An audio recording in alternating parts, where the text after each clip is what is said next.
Permission to be Powerful is a reader-supported publication. To receive new posts and support my work, consider becoming a free or paid subscriber. I didn't want to write this. I avoided this topic for months, but I realized people can benefit from hearing what happened. So, I'll hold my nose and tell you what I learned. Landing Tony Robbins was a dream. As a copywriter, getting Tony Robbins as a client? That's every copywriter's dream. My copy chief once got a standing ovation at a seminar just because her name was announced. That's how much weight the brand carries, and yeah, it inflated my ego. 1 minute, I'd be on a strategy call. The next, Tony would be on Fox News saying something I had written. I'd write a line, forget about it, and the following week my copy chief would say, "Oh yeah, we used that for a billboard in Times Square." It was surreal. The sheer scope of the work. The audience of 2 million people. At that level, you either rise to the occasion, or you get left behind. I showed up determined to crush it, and I did. For the first time in my life, I felt like I had truly made it. Then, I got fired. I got fired for asking for a raise. I didn't think asking for a raise could get a person fired, especially not when they were delivering A-list work. But it happened. They said, "You don't deserve it." I was born and raised in a third-world country. These people had no idea what it took for me to even get in the room. And once I was there, I wasn't just playing to survive, I was playing to win. When I asked for that raise, I wasn't just thinking about myself. I was thinking about my sister, who's in poor health and can't support herself. I wanted the freedom to help her. But the response? "You don't deserve it." I know that's not true. I asked for an A-list rate because I was delivering A-list work. But my request was met with hostility. Why?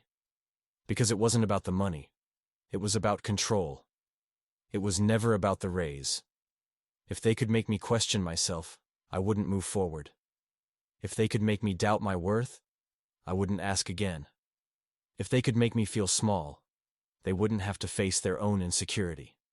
And that's the hardest part of losing that gig. Not the job. Not the money.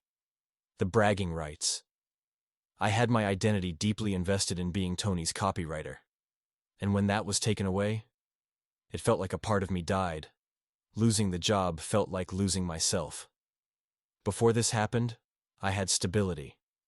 Maybe not perfect, but enough. Then overnight, gone. And that version of me, the one who felt secure, the one who thought he had made it, the one who believed he was safe, died. That's a grief process. That's why I felt stuck. Because I wasn't just mourning a job. I was mourning the version of myself who trusted that the world was fair. This wasn't just about getting fired. It was a betrayal of my worth. The trauma of unfair rejection. Most people don't understand this. When you get fired in a normal way, you can process it.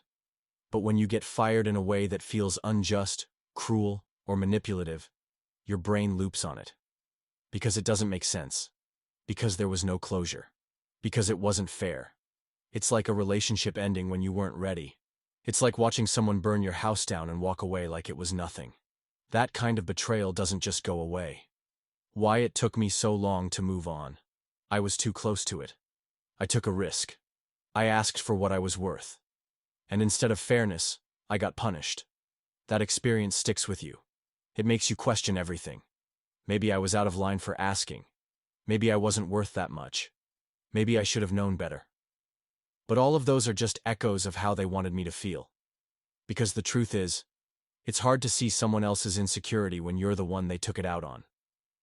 But from the outside, it's crystal clear. I wasn't fired because I wasn't good enough. I was fired because someone felt threatened. When you work under insecure leadership, you have to play small. I wasn't fired for my work. I wasn't fired because I failed.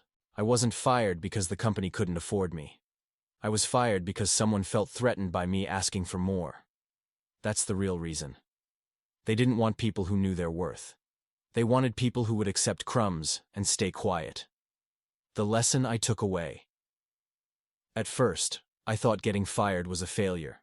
But now, I see it for what it really was. Proof that I was outgrowing the room I was in. Because here's the truth. When small people have power, powerful people have to leave. And that's exactly what happened. Getting fired was the best thing that could have happened to me. Why? Because it forced me to stop relying on clients for my success, write my memoir, start this Substack, launch 2 YouTube channels, build my own agency. I refuse to let this loss define my career. Because now, I own my future. And that's worth way more than any client, even Tony Robbins. Final thought. Never let anyone convince you that you're small. The next time someone tells you, you don't deserve it, know this. That's their insecurity talking, not reality. And if they can't handle your growth, maybe you've outgrown them. Until next time, Anton Dancer, writer. Buddhist Permission to be Powerful is a reader-supported publication. To receive new posts and support my work, consider becoming a free or paid subscriber.